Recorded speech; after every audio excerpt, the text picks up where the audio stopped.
Alright, hey everybody, this is going to be the replay from my first game with the blue-white Pauper mill deck.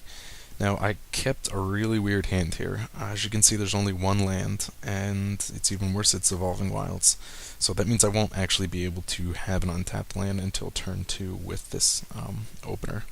The only difference is that this deck has a very, very low mana curve, so I think it can get away with keeping one land hands, and it's a little worse that this is Evolving Wilds and not a regular, plains or island even.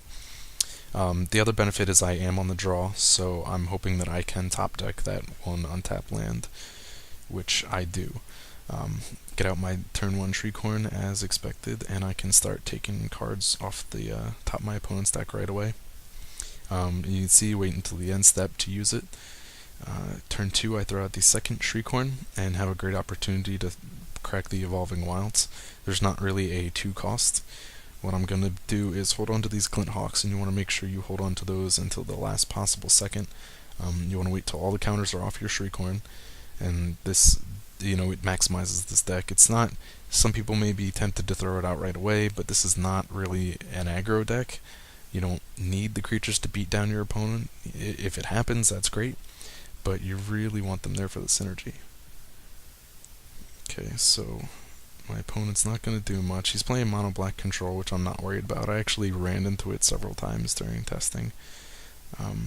Here I use the second charge counter at the end of my opponent's turn, and then on mine I am able to finish off the Shriekhorn, and I can recast it now using the Glint Hawk. It's great to be able to do that. You want to make sure you're always using them so that on your turn you can use that last counter if you have a Glint Hawk and get it right back on the field.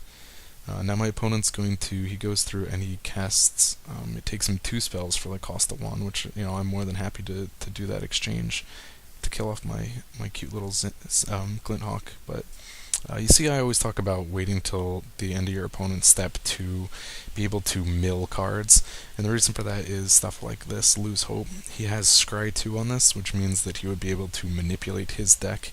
And what I'm going to be able to do is, in response, I can use the Shriekhorn to take whatever he may have put on top and throw that to his graveyard. What it ends up being is a Swamp is the card that he put on top. So he was a smart player there. He knew that whatever he was going to put on top would go to the grave, so he put anything on there that he didn't want. But it doesn't matter, I'm still going to clean it off anyways. So now I have the opportunity. I'm going to use the last charge counter on the second Shriekhorn and cast the Glint Hawk to bounce it.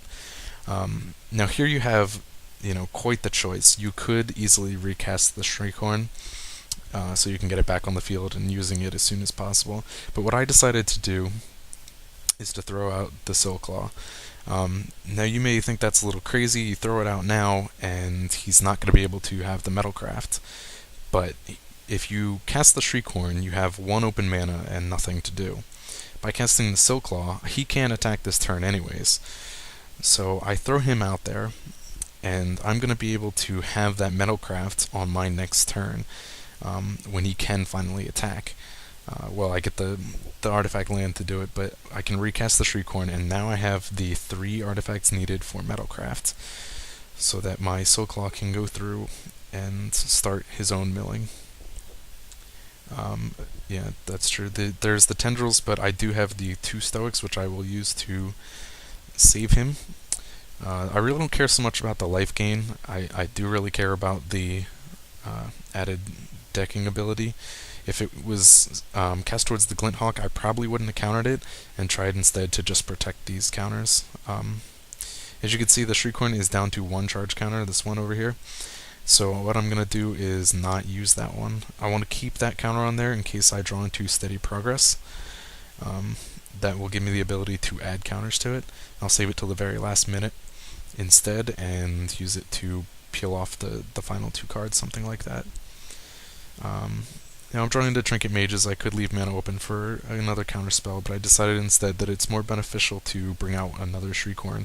You can never have enough of these things, and it's really ideal to have as many as possible on the field at a time. It's really the best way to get your mill engine going. The more the merrier kind of thing. The more you have on the field, the more cards you can pull off his deck. And you really, if you did the math and added together how many cards a Shriekhorn would pull off and how many cards you would get with the mill spells, it's not, I'm pretty sure it's not 60.